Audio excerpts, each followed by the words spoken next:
अध्याय 51 आज़ादी, आइसक्रीम और कैंडल का मजाक। हर्षवर्धन के साथ रात बिताने के बाद शौर्य घबराया हुआ था।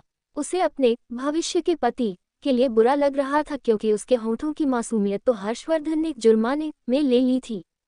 खैर, हर्षवर्धन के सीने से लगकर उसे बहुत गहरी नींद आई। 1. सुमित्रा का स्पेयर टायर प्लान। अगली सुबह घर पर केवल सुमित्रा और शौर्य थे। सुमित्रा ने शौर्य को हीरैन से मिलने के लिए मजबूर किया। वह चाहती थी कि शौर्य अमीर दोस्तों का एक ग्रुप बनाए जो भविष्य में उसके काम आ सके। सुमित्रा ने उदारता दिखाते हुए शौर्य को 10,000 युआन दिए। शौर्य ने मन ही मन हंसते हुए सोचा कि वह इन पैसों का इस्तेमाल अपनी पसंद की चीजें खाने में करेगा। 2. बास्केटबॉल कोर्ट और टॉप स्टूडेंट।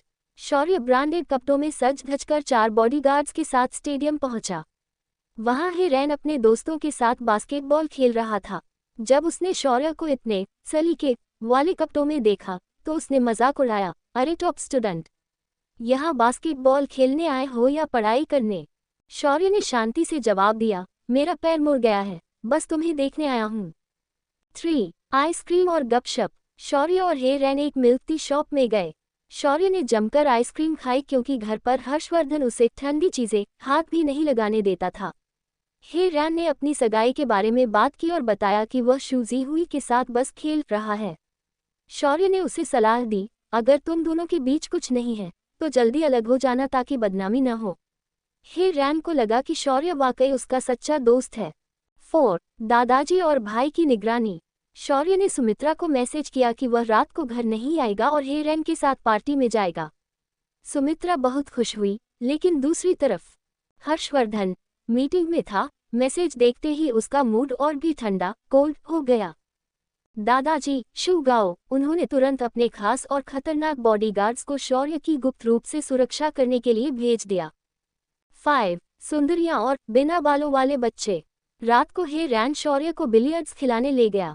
वहां कई बड़ी उम्र की लड़कियां 17-18 साल हीरैन और शौर्य को भाई कहकर बुला रही थी। वहां मौजूद अन्य पुरुष इन दोनों बच्चों से जल रहे थे।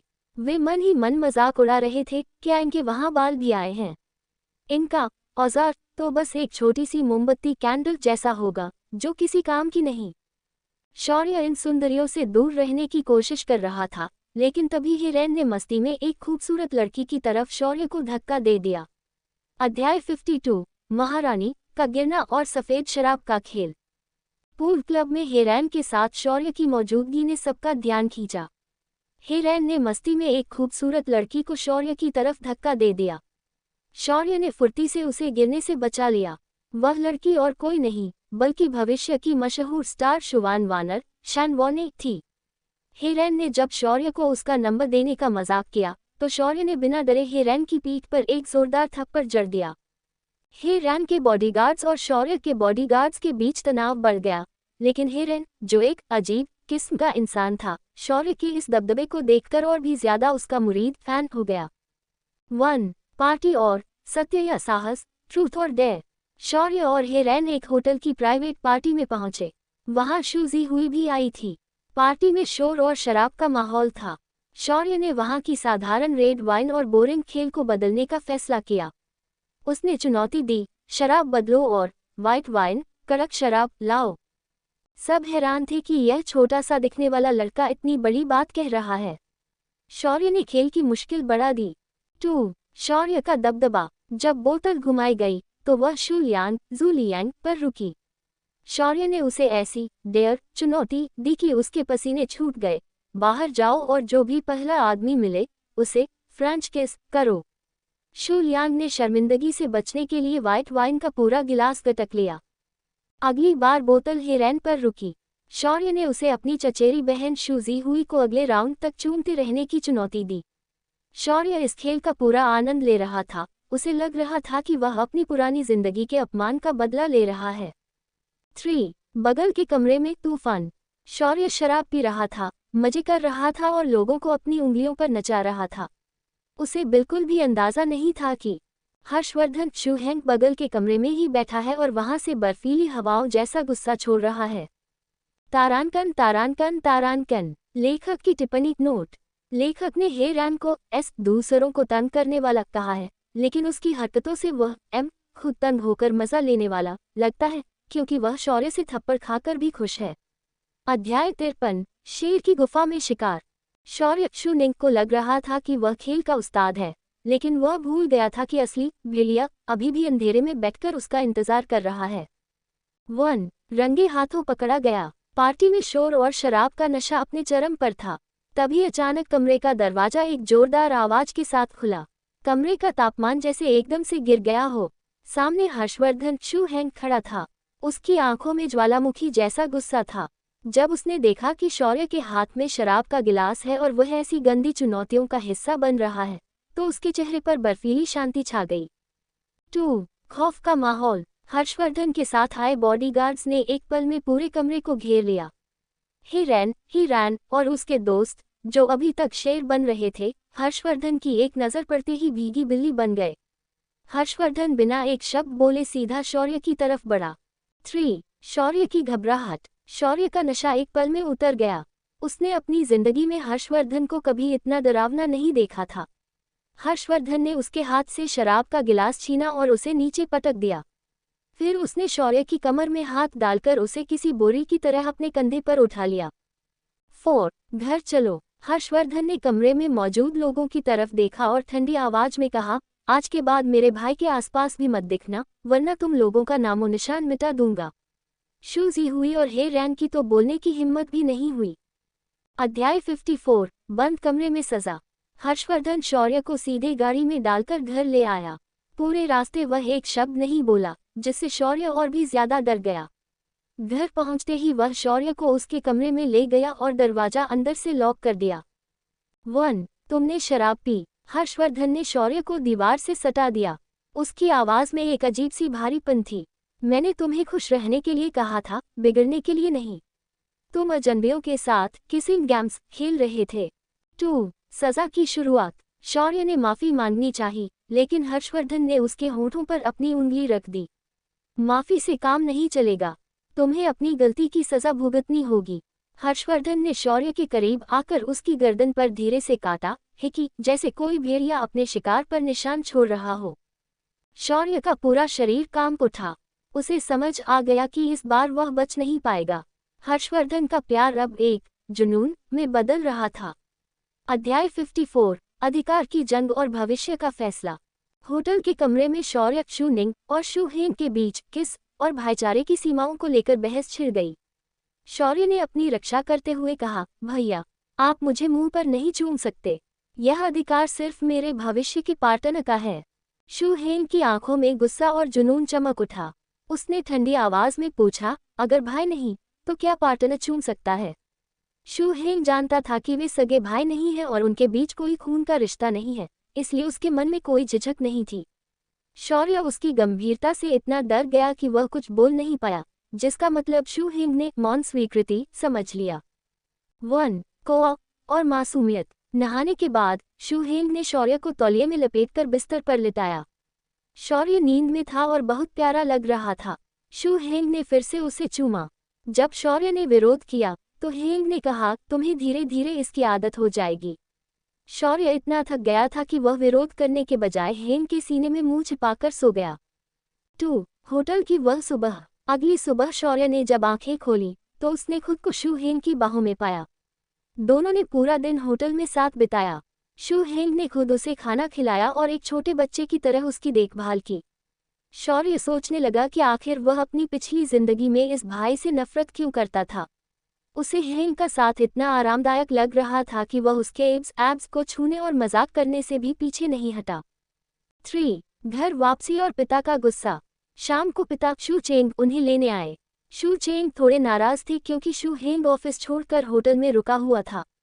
शू हेंग ने शांति से जवाब दिया, मैंने ये सब शौर्य के लिए किया। घर पहुंचते ही दादाजी ने शौर्य को गले लगा लिया, लेकिन सुमित्रा किन्यूजुओ ने उसे तुरंत अलग कमरे में ले जाकर फटकार लगाई। उसे लगा कि शौर्य की वजह से हेंग ने काम छोड़ा है और ऊपर से हेरेन और शूजी हुई के बीच जो कुछ हुआ, गाड़ी के अंदर का हादसा, उसका जिम्मेदार भी वह शौर्य को मान रही थी। 4 मास्टर प्लान, निगरानी और अलगाव। शौर्य को नहीं पता था कि जिस कमरे में सुमित्रा उस पर चिल्ला रही थी, वहां शू हेंग ने गुप्त कैमरा, हिडन कैमरा लगाया हुआ था। तीसरी मंजिल पर शू चेंग और शू हेंग लाइव फीड देख रहे थे। शू चेंग अपनी आंखों से सुमित्रा का असली और हिंसक चेहरा देखकर दंग रह गए। शू हेंग ने इस मौके का फायदा उठाया और पिता से कहा, मुझे शौर्य को अपने पास ले जाने दे। शू चेंग, जो अब तक सुमित्रा को एक बेचारी भेड़ समझते थे, उसकी असलियत देखकर टूट गए और उन्होंने हार मान ली। उन्होंने कह दिया, तुम उसे शौर्य को ले जाओ। प्रमुख बिंदु की हाइलाइट्स। शू हेंग का जुनून, वह अब शौर्य को सिर्फ भाई नहीं बल्कि अपना अधिकार मानने लगा है। सुमित्रा की गलती, शौर्य पर चिल्लाकर और उसे धमकाकर उसने खुद ही पिता की नज़रों में अपनी छवि खराब कर ली। शौर्य की स्थिति, वह हेंग के प्यार और सुरक्षा के घेरे में इतना फंस गया है कि अब वह चाहकर भी दूर नहीं जा सकता। अध्याय 55, खरगोश वाला पजामा और समुद्र का किनारा। शौर्य गेम खेल रहा था जब शू हेंग उसके कमरे में आया। हेंग ने उसे प्यार से डांटा और दूध पिलाया। शौर्य को अब हेंग का ये अधिकार बुरा नहीं लग रहा था। दूसरी तरफ सुमित्रा अपने कमरे में पिता शू चेंग को रिझाने की कोशिश कर रही थी, लेकिन शू चेंग ने उसे साफ कह दिया कि अब से शौर्य की जिम्मेदारी शू हेंग की होगी। सुमित्रा के लिए ये किसी भूकंप से कम नहीं था। 1. सुमित्रा का बेहोश होने वाला नाटक। शनिवार की सुबह शू हेंग ने सोते हुए शौर्य को कंबल में लपेटा और समुद्र के किनारे बीच ले जाने के लिए निकला। सुमित्रा ने उन्हें रोकने की कोशिश की और बॉडीगार्ड से भिड़ गई। जब उसकी दाल नहीं गली तो वह निंग निंग निंग निंग चिल्लाते हुए जमीन पर गिर गई और बेहोश होने का नाटक किया। शू हेंग ने बिना पीछे मुड़े ड्राइवर से कहा, कोई बात नहीं, घर में बहुत लोग हैं उसकी देखभाल के लिए। शौर्य मन ही मन हंस रहा था कि वह सुमित्रा को गिरते हुए अपनी आंखों से नहीं देख पाया।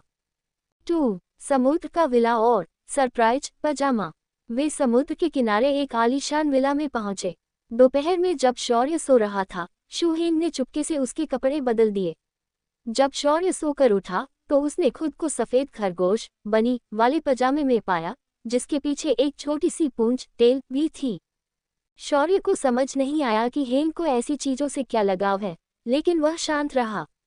शू हेंग उसे विला में अपने हाथों से खाना खिला रहा था और उसकी हर छोटी जरूरत का ध्यान रख रहा था।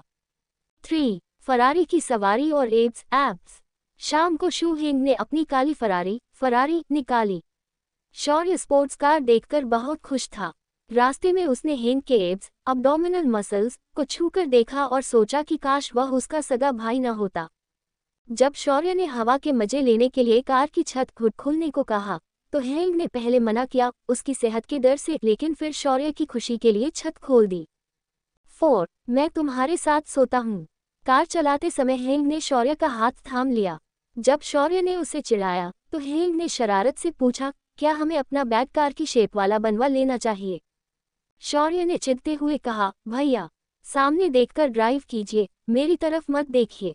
हेंग ने मुस्कुराते हुए उसका हाथ दबाया और याद दिलाया, शायद तुम भूल रहे हो, मैं तुम्हारे साथ ही सोता हूँ। कहानी के मुख्य मोड़, सुमित्रा का पतन। अब वह शू चेंग और शू हेंग दोनों की नज़रों में गिर चुकी है। हेंग का कंट्रोल, वह शौर्य को पिल्ले पेट की तरह पाल रहा है, खाना खिलाना, कपड़े बदलना और उसे बाहरी दुनिया से सुरक्षित रखना। शौर्य का आकर्षण, शौर्य अब हेंग के शरीर और उसकी आवाज के प्रति आकर्षित होने लगा है, भले ही वह इसे भाईचारे का नाम दे। अध्याय 56, खरगोश का घोंसला और बदलती वसीयत।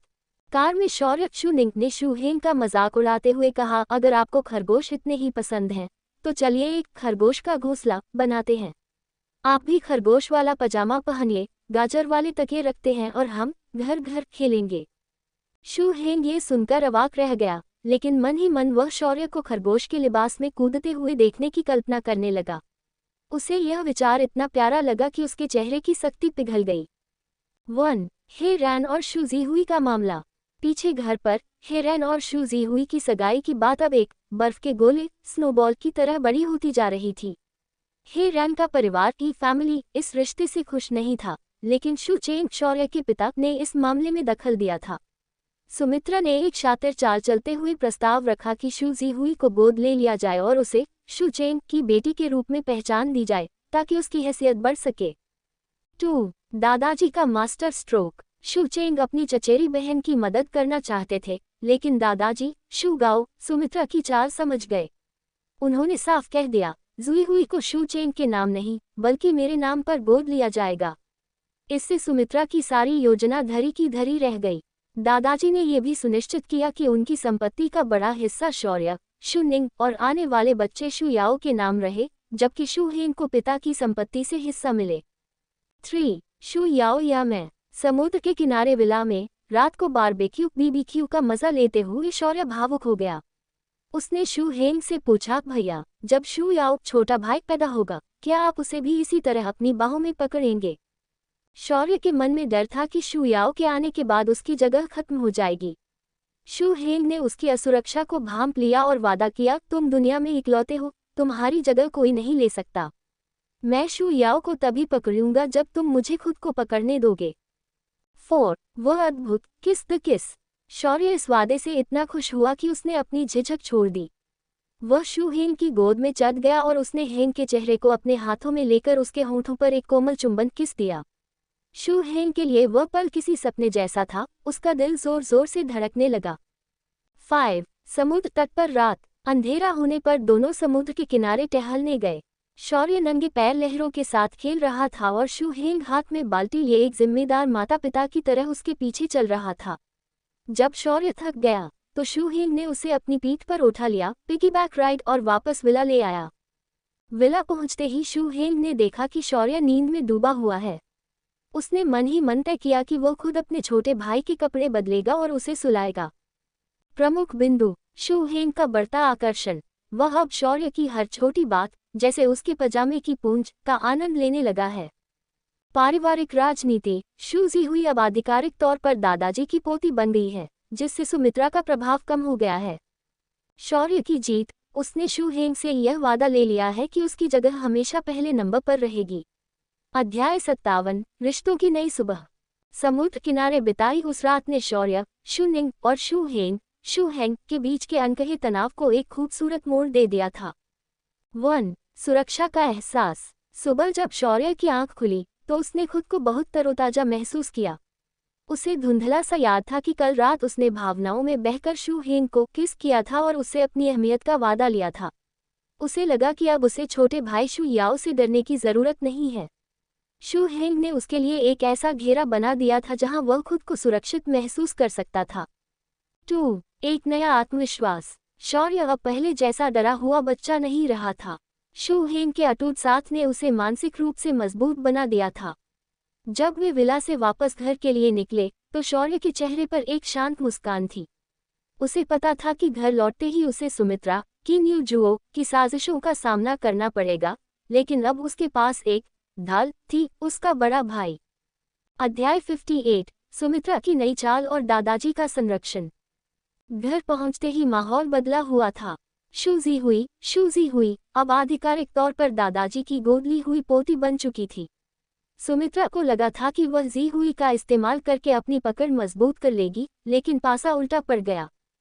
1. दादाजी की चेतावनी। दादाजी ने घर के सभी सदस्यों के सामने स्पष्ट कर दिया कि संपत्ति और उत्तराधिकार के मामले में शौर्य का स्थान अधिक है।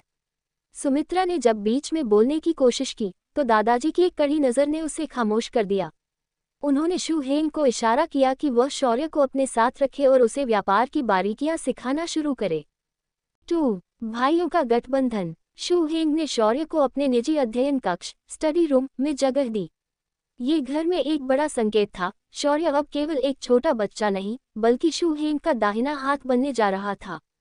सुमित्रा ये सब देख रही थी और अंदर ही अंदर जल रही थी, क्योंकि उसका अपना बेटा ही उसकी पहुंच से बाहर होता जा रहा था।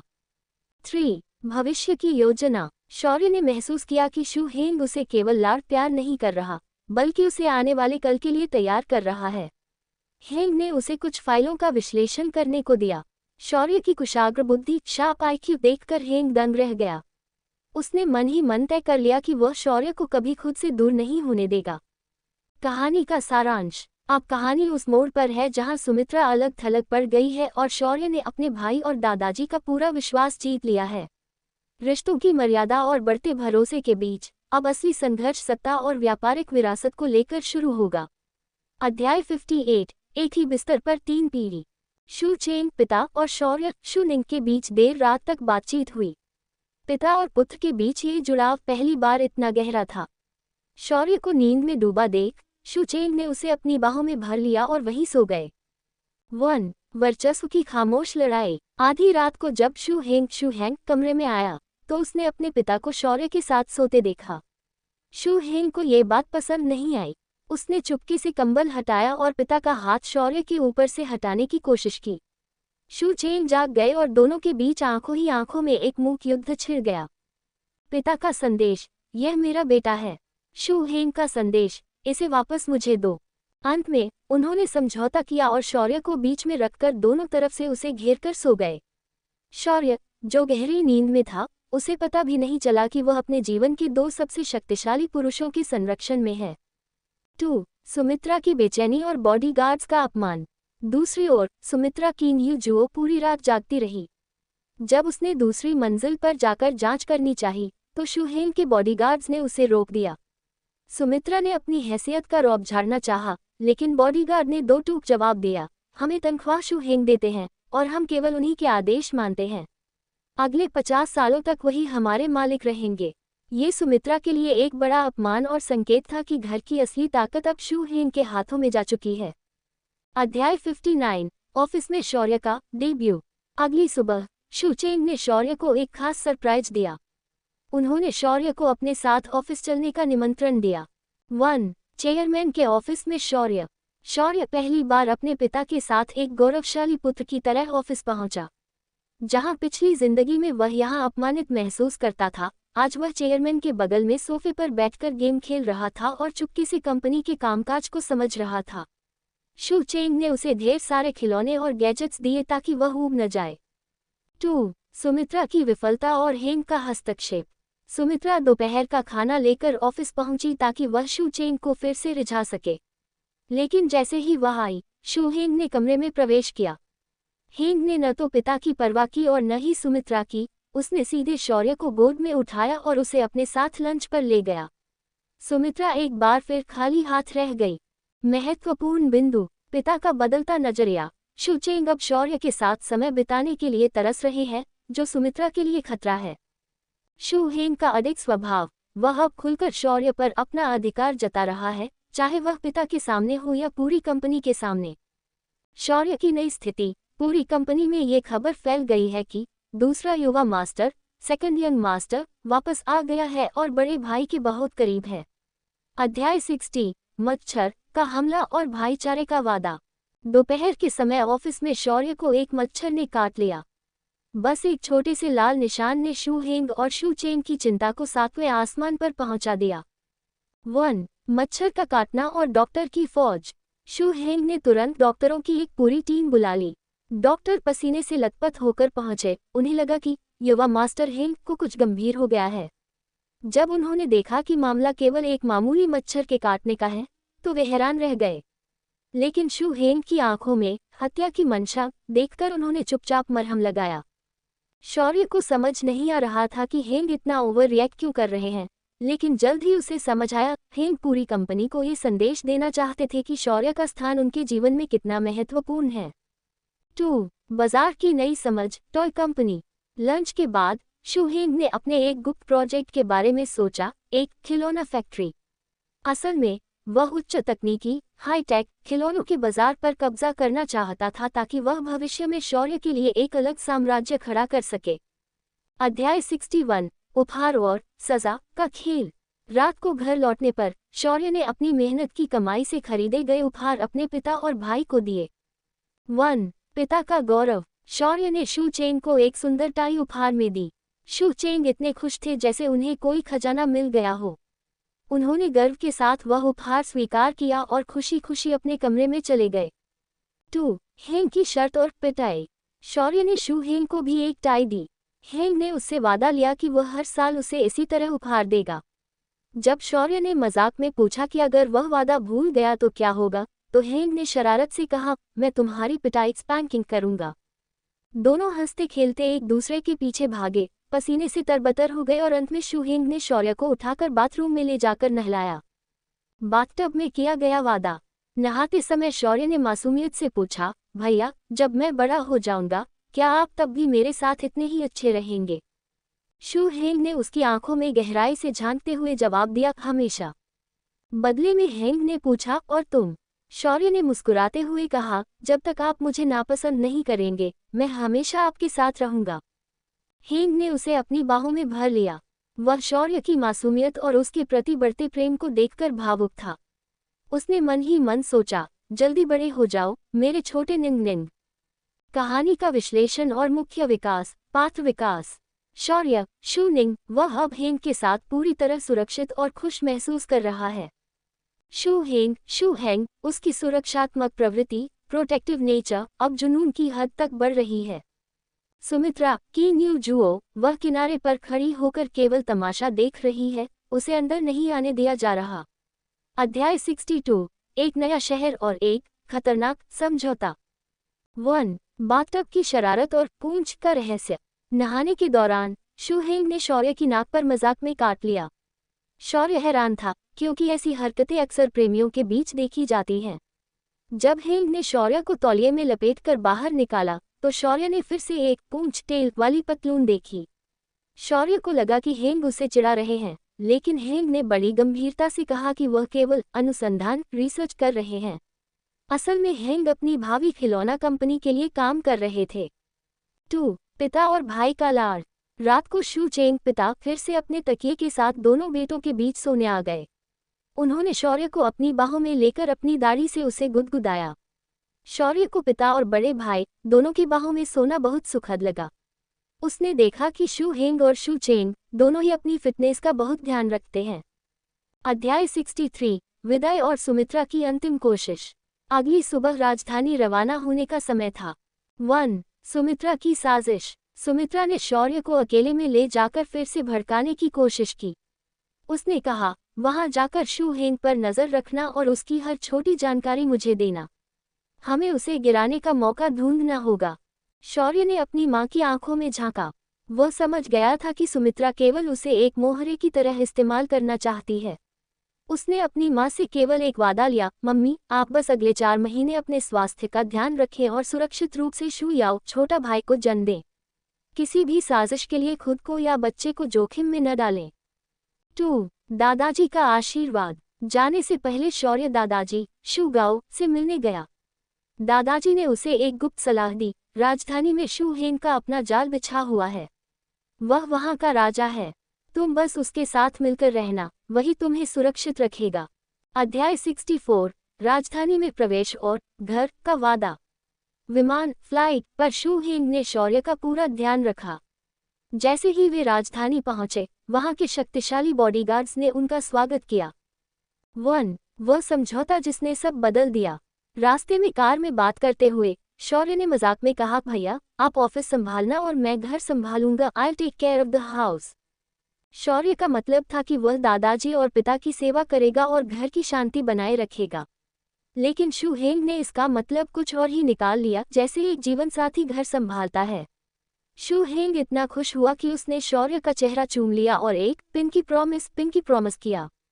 शौर्य को अंदाजा भी नहीं था कि उसने अनजाने में खुद को हेंग के हवाले कर दिया है।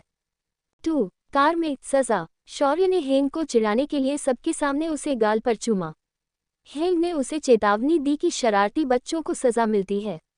उसने शौर्य को अपनी बाहों में जकड़ लिया और उसके होंठों को चूमते चूमते रुक गया, फिर उसके माथे पर एक गहरा चुंबन दिया। कहानी का भावनात्मक विकास। टेबल घटना शौर्य का नजरिया, शू हेंग का नजरिया। घर संभालने का वादा एक जिम्मेदार बेटे और भाई की तरह, एक स्थायी साथी पार्टनर की तरह। राजधानी जाना, सुमित्रा से दूर होने की आज़ादी, शौर्य को पूरी तरह अपने नियंत्रण में लेने का मौका, शारीरिक निकटता, भाईचारे का लाड़ प्यार, एक गहरा और सुरक्षात्मक प्रेम। अध्याय 61 राजधानी का सफर और घर का वादा। विमान फ्लाइट से उतरने के बाद शू हेंग और शौर्य शू निंग का स्वागत एक आलीशान कार और प्रोफेशनल बॉडीगार्ड्स की टीम ने किया। राजधानी का माहौल सी सिटी से बिल्कुल अलग और अधिक शक्तिशाली था। 1 भाई का लाड़ और एक मासूम समझौता। कार में सफर के दौरान शौर्य ने खिड़की से बाहर देखते हुए मजाक में कहा, भैया आप भविष्य में इतनी बड़ी कंपनी संभालेंगे तो घर की देखरेख कौन करेगा? ऐसा करते हैं, आप बाहर का काम संभालना और मैं घर की जिम्मेदारियां देखूंगा। शौर्य का मतलब था कि वह दादाजी और पिता का ख्याल रखेगा, लेकिन शू हेंग ने इस बात को बहुत गहराई से लिया। उसने मुस्कुराते हुए शौर्य का हाथ थामा और एक पिंकी प्रॉमिस किया। हेंग के लिए ये केवल एक वादा नहीं, बल्कि शौर्य का उसके साथ हमेशा बने रहने का संकल्प था। 2. राजधानी में नया ठिकाना। शू हेंग का राजधानी में अपना एक अलग और बहुत मजबूत नेटवर्क था। वे एक ऐसे विला में पहुंचे जो अत्याधुनिक सुरक्षा और सुविधाओं से लैस था। शौर्य ने महसूस किया कि यहाँ शू हेंग का प्रभाव उसके पिता से भी अधिक है। अध्याय 62 स्कूल, अहाई और स्वतंत्रता की चाह। राजधानी आने का मुख्य कारण शौर्य की उच्च शिक्षा थी। अहाई स्कूल में दाखिले की प्रक्रिया शुरू हुई। 1. हॉस्टल की बात। शौर्य ने सुना था कि स्कूल के पहले साल में छात्रों को हॉस्टल डॉर्म में रहना अनिवार्य है। वह मन ही मन खुश था कि उसे थोड़ी आज़ादी मिलेगी और शू हेंग की कड़ी निगरानी से कुछ समय का ब्रेक मिलेगा। लेकिन जब उसने यह बात शू हेंग से कही तो हेंग ने केवल एक रहस्यमयी मुस्कान दी। उसे पता था कि हेंग उसे खुद से दूर कभी नहीं रहने देगा। 2. सुमित्रा की गैर मौजूदगी का सुकून। सुमित्रा और उसके साजिशों से दूर शौर्य यहाँ खुद को विकसित करना चाहता था। उसने तय किया कि वह अपनी पढ़ाई के साथ साथ चुपके से शेयर बाजार स्टॉक्स पर भी नजर रखेगा ताकि वह आर्थिक रूप से भी शक्तिशाली बन सके। 3. शू हेंग का संरक्षण। शू हेंग ने शौर्य को साफ कह दिया, यहाँ कोई भी तुम्हारी तरफ आंख उठाकर नहीं देखेगा, लेकिन तुम्हें हर छोटी बात मुझे बतानी होगी। शौर्य को अब समझ आ रहा था कि राजधानी में उसका जीवन बहुत ही शाही लेकिन सुनहरे पिंजरे जैसा होने वाला है। कहानी का सारांश। शौर्य अब राजधानी पहुंच चुका है। उसने अनजाने में हेंग के साथ एक ऐसा वादा कर लिया है जिसने उनके भविष्य को जोड़ दिया है। अब वह अपने स्कूल की तैयारी कर रहा है, जहां उसे नए दोस्त और नए दुश्मन मिलने वाले हैं।